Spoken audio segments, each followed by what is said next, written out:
11 सितंबर 1893 1893 दोपहर के भोजन के बाद का समय। ये समय था जब स्वामी जी को विश्व धर्म सम्मेलन में को संबोधित बोलने करना का था। मौका मिला, संबोधित करने का मौका मिला। जी।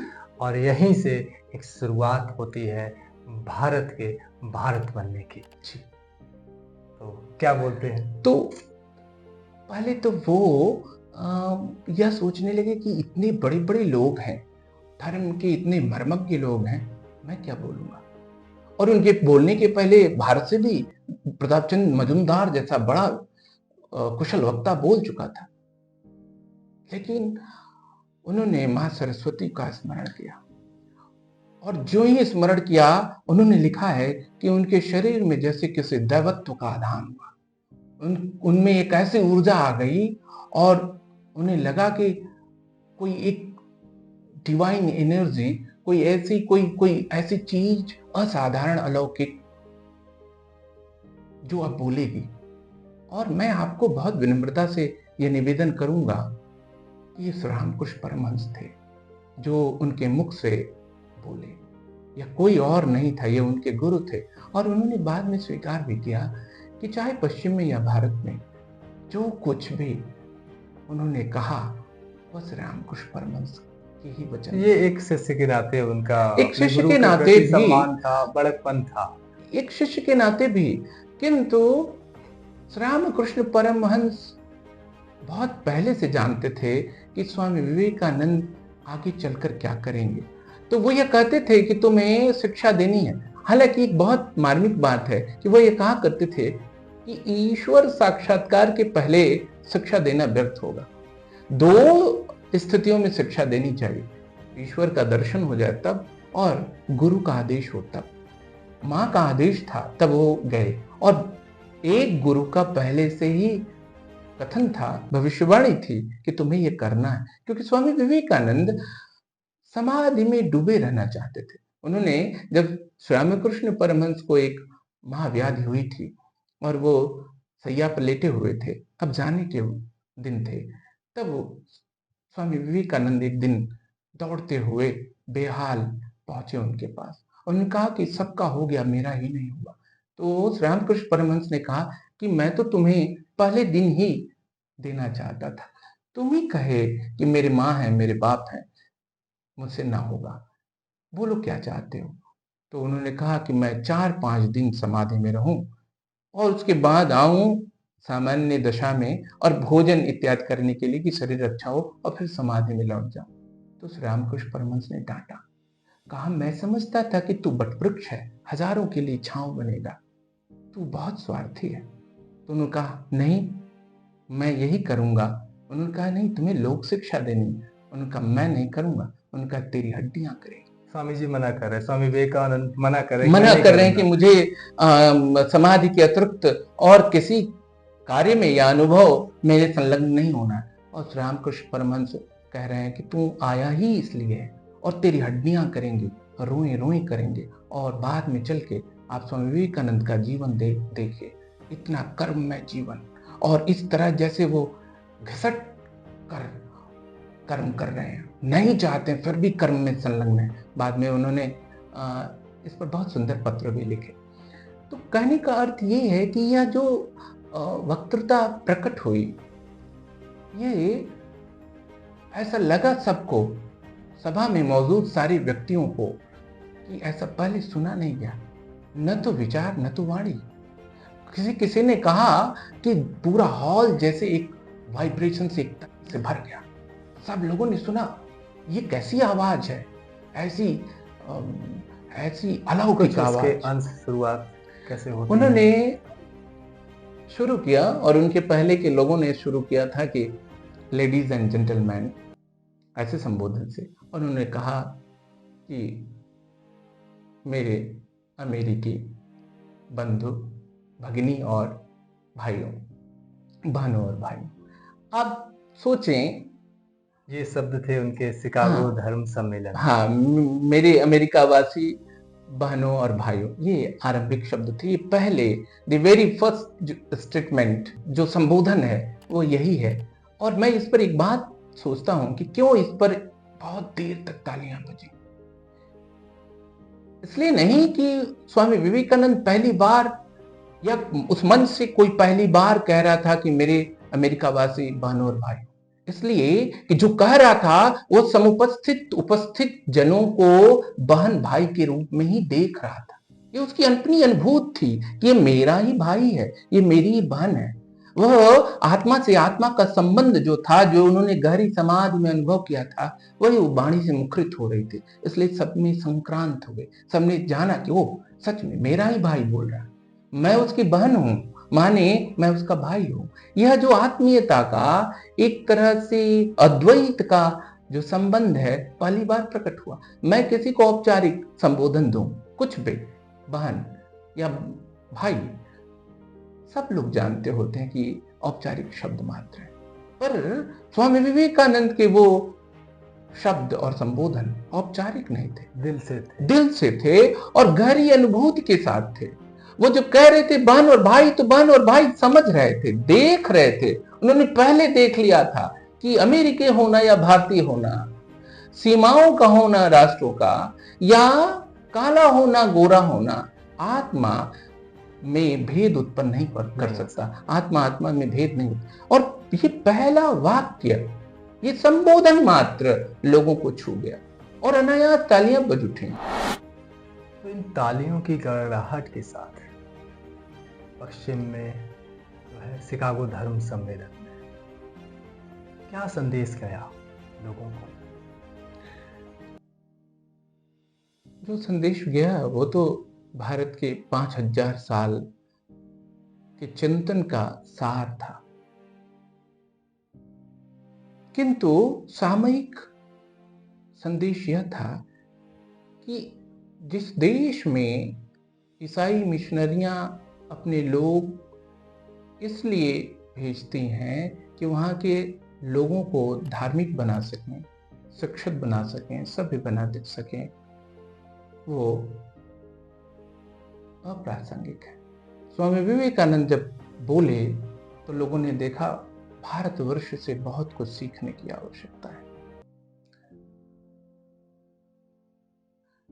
जैसा कि श्री अरविंद ने कहा है कि विश्व मंच पर प्रथमतः ही वह सनातन धर्म का जयघोष था। असल में स्वामी विवेकानंद में भारत की जो तेजस्विता थी वह अपने महानतम रूप में उस विश्व मंच से पहली बार प्रकट हुई। सब हतप्रभ हो गए। आप पहले व्याख्यान को देखें, जो जब वे खड़े हुए और उन्हें स्वागत का उत्तर देना था, उन्होंने ऐसे उत्तर नहीं दिया कि आपने हमें बुलाया, आमंत्रित किया, बहुत धन्यवाद। उन्होंने उसके माध्यम से भारत के स्वभाव, विशेषता और गौरव को रखा। साथ में पश्चिम को यह बताया कि आपका सामर्थ्य क्या है, आप कहाँ खड़े हैं, क्या कर रहे हैं। उन्होंने बहुत ही रोचक है इसको समझना कि उन्होंने जब धन्यवाद दिया तो कहा कि मैं विश्व में सन्यास की सबसे प्राचीनतम परंपरा की ओर से आपका धन्यवाद देता हूं। यह जो सन्यास है यह भारत की अपनी खास विशेषता है। सन्यास माने सन्यास मतलब त्याग, सन्यास मतलब वैराग्य, सन्यास मतलब ज्ञान की एक पूर्वावस्था। और इस प्रकार रिनंसिएशन का, सन्यास का जैसा आदर्श भारत ने प्रकट किया, आप देखें पश्चिम को जैसी भौतिक होड़ धोड़ है, उसमें सन्यास की कल्पना कितनी अकल्पनीय।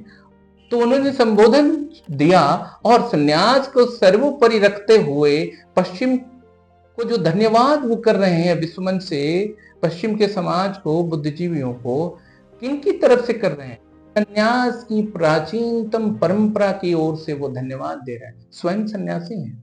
यह भारत के स्वभाव का एक कथन भी है। यह धन्यवाद तो भारतीय ही कर सकता था, भारतीय ये ही केवल कर सकता था। स्वामी विवेकानंद ही कर सकते थे। यह एक स्वामी, एक संन्यास्त और संन्यास के समस्त आदर्शों को अंतर्भूत करने वाला व्यक्ति। संन्यास क्या होता है? स्वामी जी उसके मूर्तिमान विग्रह के रूप में सामने खड़े थे कि ये संन्यास है, मैं दे रहा हूं तुम्हें धन्यवाद। तो उस प्राचीनतम संन्यास की परंपरा का प्रतिनिधि बन के तुम्हें दे रहा हूं, वो जो किनको? भोग विलास में डूबे लोगों को।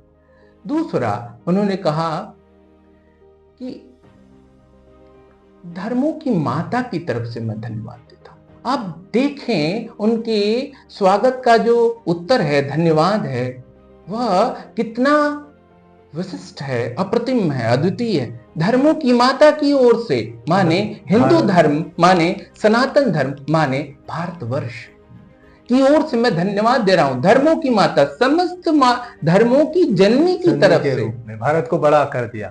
कितना कि कैसी विशेषता लगाई, भारतीय धर्म को, सनातन धर्म को कैसा गौरव दिया। और तब जब हम गुलाम थे, हम दास थे, किनके? पश्चिमी देशों के औपनिवेशिक। फ्रेंच कॉलोनी थी, ब्रिटिश कॉलोनी थी, यहाँ पुर्तगाली थे। किसी में, स्वामी विवेकानंद के अलावा किसी में भी यह दम नहीं था कि अंग्रेजों के सामने या पश्चिम के लोगों के, बुद्धिजीवियों के सामने खड़े होकर इस तरह की गर्वोक्ति करें। बाद में भी 20-25 वर्षों तक। कहते हैं इस व्याख्यान से स्वामी जी के पश्चिम पर बहुत बड़ा प्रभाव पड़ा जी।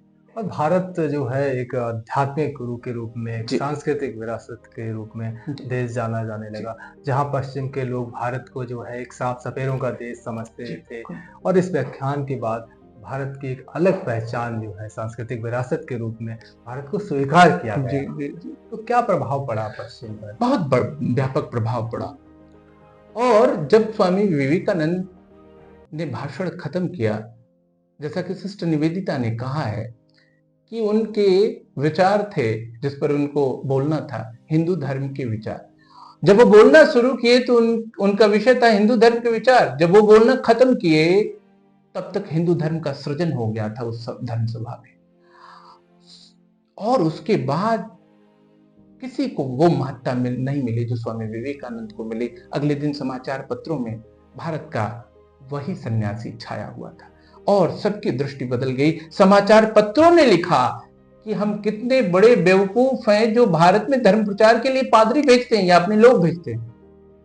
धर्म का ये मूर्तिमान विग्रह जो आया है, हमको तो इनसे सीखना चाहिए। एक तरह से उसका जो कवरेज है, आप उन दिनों के अखबारों को देखें और स्वामी विवेकानंद के पत्रों को भी देखें। बहुत मनोरंजक रूप में वो इसका कभी कभी जिक्र करते हैं, अलासिंगा पेरुमल को भी करते हैं और बाद में चल के कलकत्ता के अपने गुरु भाइयों को भी करते हैं। पूरी दृष्टि बदल गई और पश्चिम को एक तरह से ग्लानि भी हुई कि, और एक तरह से भारत विश्व मंच पर अपने सर्वश्रेष्ठ रूप में रूपायित हुआ। उन्होंने 6 व्याख्यान अधिवेशन में दिए। पहले ही व्याख्यान में जो स्वागत का उत्तर मात्र था, उन्होंने हिंदू धर्म को, सनातन धर्म को उसके सभी आयामों में व्याख्यायित कर दिया और पश्चिम को उसकी सीमाओं से भी रूबरू करा दिया। उन्होंने स्वागत के उत्तर में यह कहा कि मैं सभी संप्रदायों और मतों के कोटि कोटि हिंदुओं की तरफ से आपका धन्यवाद करता हूं। ये जो संबोधन है, इसमें 3 चीजें मुझे दिखती हैं। एक तो संन्यास अर्थात त्याग, अर्थात भारत के स्वभाव का कथन। दूसरे, धर्मों की माता अर्थात सनातन धर्म की जयघोष की प्रतिध्वनि और तीसरे, हिंदुत्व की अवधारणा। ये तीनों चीजें उनके पहले व्याख्यान में स्वागत का उत्तर, जो कि बहुत संक्षिप्त था, में आ गई थी। दूसरे, इसका एक दूसरा पार्ट भी है, दूसरा पक्ष भी है। उन्होंने ये कहा कि मैं उस देश का व्यक्ति होने में गर्व का अनुभव करता हूं जिसने संसार भर को सहिष्णुता और सार्वभौम स्वीकृति, इंटरनेशनल टॉलरेशन की शिक्षा दी। यह किनको वो संबोधित कर रहे हैं? किन्हें बता रहे हैं कि मैं उस देश का व्यक्ति होने में अभिमान का अनुभव करता हूं, जिसने सहिष्णुता जो धर्म का मूल है और सार्वभौमिक स्वीकृति, एक अंतरराष्ट्रीय सहभाव, सहअस्तित्व, यह पश्चिम के लोगों को जो उनकी वर्तमान दशा थी उसकी तरफ वो संकेत कर रहे हैं। उन्होंने ये कहा कि मैं उस देश का व्यक्ति होने में अपने को बहुत सौभाग्यशाली मानता हूं जिसने यहूदियों को शरण दी तब जब रोमन जाति उनके मंदिरों को तोड़ रहे थे। आप सोचिए, रोम कौन है, रोमन जाति के लोग कौन हैं? पश्चिमी सभ्यता का जो प्राचीनतम उत्कर्ष है वह रोम उसका केंद्र था। अमेरिका में होकर रोमन जाति के अत्याचार का उल्लेख करते हुए यहूदियों के को शरण देने का भी उल्लेख करते हुए, एक तो यह कहना, यह साहस का कथन था। एक 30 वर्ष का बालक बड़े बड़े पंडितों के समक्ष खड़ा होकर, जिसके देश को असभ्य माना जाता हो, अंग्रेज जाति यह मानती हो कि हम तो भारत वर्ष में इसलिए शासन कर रहे हैं कि उन्हें सभ्य बना सकें, यह जयघोष नहीं था तो क्या था कि हम उस देश के लोग हैं जिन देशों के लोगों ने किसी पर बलात् आक्रमण नहीं किया बल्कि शरणार्थियों को सदैव जगह दी। जैसे उन्होंने उल्लेख किया जरथुस्त्र के अनुयायियों को, जो कि संसार में बहुत कम है और भारत में है, उन्हें, और अब तक भारत उन्हें सुरक्षित और संरक्षित रखे हुए उस देश का व्यक्ति होने से। एक तरफ जो है शिकागो धर्म सांसद में जो है स्वामी जी जो है भारतीय संस्कृति, भारत के सनातन धर्म के जो है विरासत को जो है कह सकते हैं रख रहे थे, प्रस्तुत कर रहे थे।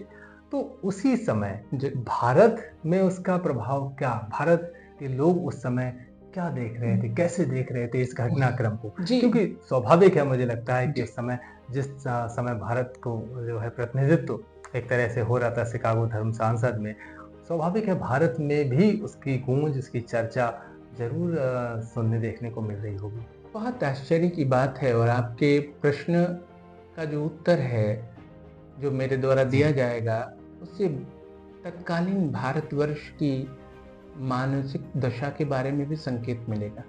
मैं चाहूंगा कि आपके दर्शक इसे ध्यान से सुनें।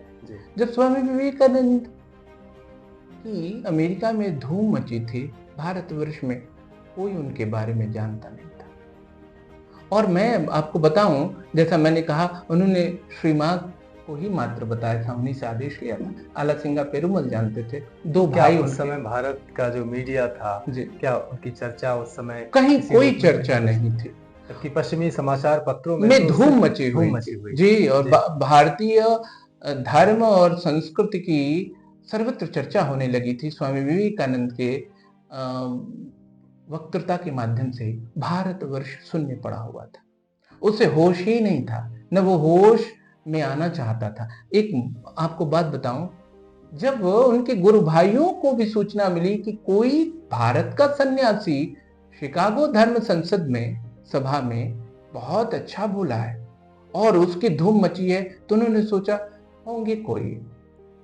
अच्छा, उनको भी ये एहसास नहीं, लेकिन इसका हमारे गुरु भाई, क्योंकि ऐसा सुन के तो वो नाच उठते, स्वाभाविक है। और बहुत दिनों से स्वामी विवेकानंद को उन लोगों ने देखा भी नहीं था। लेकिन इसका एक रोचक पक्ष भी है, क्योंकि स्वामी विवेकानंद कौन है, क्योंकि समाचार पत्रों में तो स्वामी विवेकानंद के नाम से ये छप रहा था, और उनके गुरु भाई जानते नहीं थे कि स्वामी विवेकानंद कौन है, क्योंकि वो नरेंद्र को जानते थे। और यह जब वो अमेरिका के लिए निकल रहे थे, तब एक राजा ने निवेदन किया था कि आप अपना एक नाम रख लीजिए। तो ये चेन्नई में रखा गया स्वामी विवेकानंद, इसलिए भी उनके गुरु भाई नहीं जानते थे कि ये कौन है। और पूरा भारत से जो है जब यात्रा हो रही है तो नरेंद्र नाम जो है वही स्वामी विवेकानंद बनकर है, और एक नया जन्म, नई यात्रा शुरू हो रही। स्वामी विवेकानंद जिन्हें आज हम दुनिया में जो है भारतीय धर्म के एक प्रबल व्याख्याकार के रूप में जानते हैं, समर्थ व्याख्याकार के रूप में जानते हैं। तो मैं एक बहुत ही इंटरेस्टिंग बात आपसे कहूँ यहाँ कि गुरु भाई तो नहीं जानते थे कि स्वामी विवेकानंद कौन थे, पर भारत जैसे अपने गौरव के प्रति सोया हुआ था। भारतीयों को तो यह जानना चाहिए था, भारतीय नरेशों को जानना चाहिए था कि ये कौन व्यक्ति भारत से गया है जिसने पश्चिम में धूम मचा दी। किंतु किसी ने उनके अभिनंदन में दो शब्द भी नहीं कहे। बाद में चलकर भारत में भी सुगबुगाहट शुरू हुई। और ये कारण भी हो सकता है उस समय कि स्वामी विवेकानंद को लोग जानते ही नहीं थे, लेकिन किसी को तो जानते रहे होंगे। एक भारतीय साधु जाके पश्चिम में डंके के चोट पर अपनी बात कह रहा है और पश्चिम को उसकी औकात बता रहा है और भारत और भारतीय धर्म संस्कृति को कि सर्वोपरि व्याख्या कर रहा है। इसकी तो सुध लेनी चाहिए थी यहाँ के नरेशों को, यहाँ के समाचार पत्रों को, यहाँ के लोगों को। वो स्वामी विवेकानंद है इस रूप में नहीं, लेकिन एक भारतीय साधु है के रूप में, और उन्हें किस प्रकार के सहयोग की आवश्यकता है इस तरफ भी उन्मुख होना चाहिए था। परंतु मैं आपको बताऊं, यह भी स्वामी विवेकानंद के ही सत्प्रयत्नों से हुआ। उन्होंने भारतीयों को जगाया कि तुम इस तरह के आयोजन करो। क्यों?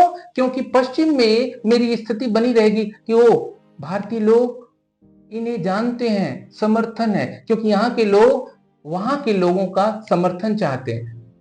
और इसके कई कारण थे। एक कारण तो ये था कि जब पश्चिम में उनकी धूम मच गई तो यहीं के कुछ लोग उनका दुष्प्रचार करने लगे। तो भारत के लोग, और मैं नाम लूंगा उसमें प्रताप चंद्र मजूमदार का भी, जिन्होंने, और जो शिकागो धर्म सम्मेलन में आमंत्रित वक्ता थे और प्रखर वक्ता थे और बंगाली थे और रामकृष्ण परमहंस के पास आया जाया करते थे, उन्होंने इनका प्रबल विरोध शुरू किया कि ये तो बहुत ही खराब आदमी है और बंगाल में तो बहुत इनको खराब रूप में जाना जाता है, ये अच्छे व्यक्ति नहीं है, चरित्रवान नहीं है। और फिर पादरियों को भी, क्योंकि हिंदू धर्म इस रूप में प्रकट हुआ, ईसाई मिशनरियों को और पादरियों को बहुत बड़े संकट का आभास हुआ। उन्होंने कहा इसको तो यहां से भगा देना होगा। इस तरह एक बड़ा कुचक्र भी शुरू हुआ। तो स्वामी विवेकानंद ने भारतीय लोगों को कहा कि आप तो भेजिए, एक आप अपनी बात शुरू करिए, एक प्रमाण पत्र जैसा कुछ आप भी प्रस्तुत करिए कि मैं कौन हूं, आप तो जानते हैं। और इस कारण भी कि हमारे देश के लोग भी तो जाने कि एक दुनिया है जो उनके गांव से और उनके समाज से अलग है। वहां क्या हो रहा है, दुनिया के दूसरे छोर पर लोग क्या सोच समझ रहे हैं। और जब एक और बहुत रोचक प्रसंग है, ये कह के मैं अपनी बात समाप्त करूंगा, कि जब उनके गुरु भाइयों के पास यह समाचार पहुंचा और वो बहुत दिनों से इसे पढ़ रहे थे कि कोई भारतीय साधु अमेरिका में इस प्रकार छाया हुआ है, और जिस दिन ये बात पता चला कि ये नरेन है, सब खुशी से नाच उठे। उन्होंने कहा हो क्यों नाचे? इसलिए नाचे कि ये उनका गुरु भाई था। ये तो था ही, राम कृष्ण परमहंस की बात इस रूप में सच हुई थी कि यह विश्व को शिक्षा देगा। उनको अपने गुरु पर भरोसा था, लेकिन उनकी भविष्यवाणी इस रूप में रूपायित होगी यह जानकर वे सब जो है खुशी से नाच उठे। तो भारत भी धीरे धीरे जागा, और ये स्वामी विवेकानंद थे जिन्होंने भारत को जगाया अपने महान प्रयत्न से। और मैं आपको आपके इस न्यूज चैनल पर बहुत ही धन्यतापूर्वक कहना चाहता हूं कि पूरा भारतीय स्वतंत्रता संघर्ष संग्राम स्वामी विवेकानंद की शक्ति और उनके दृष्टि को लेकर, उनके द्वारा जगाए जाने पर भारतीय स्वतंत्रता संघर्ष शुरू हुआ। जो हमारा पूरा आंदोलन था, हमारी जो क्रांति थी औपनिवेशिक मानसिकता के खिलाफ, अंग्रेजों के खिलाफ, जो हमारा संघर्ष था, उसके मूल में कोई एक व्यक्ति था तो स्वामी विवेकानंद थे। और पश्चिम में किए गए उनके कार्य थे। भारत नहीं जागता अगर स्वामी विवेकानंद न आए होते। भारत जागा और भारत ने अपने को पहचाना तो स्वामी विवेकानंद की वाणी में। शिकागो धर्म सम्मेलन भारत के लिए एक ऐसी घटना रही जिस घटना के बाद भारत ने अपने को जाना, भारत के लोगों ने अपने आप को पहचाना और भारत कह सकते हैं जाग उठा, भारत के लोग जाग उठे। तो इस कार्यक्रम को हम यहीं समाप्त करेंगे। आपका बहुत बहुत शुक्रिया, धन्यवाद। ऐसे ही विषयों को हम आगे इस कार्यक्रम के अंतर्गत लाते रहेंगे। विकसित भारत @2047 संकल्प से सिद्धि तक हम ये संकल्प ले रहे हैं कि ऐसे ही कार्यक्रमों के माध्यम से हम भारत के विभिन्न विद्वानों, भारत के जो है विरासत, संस्कृति, धरोहर और भारत को समृद्ध करने के लिए जो भी हो सकता है उनको, उस तरह के विषयों को इस कार्यक्रम में हम ला करके और भारत को, भारत की संस्कृति को, भारत की विरासत को समृद्ध करने का ये प्रयास यूं ही चलता रहेगा। अब हमें दीजिए इजाज़त।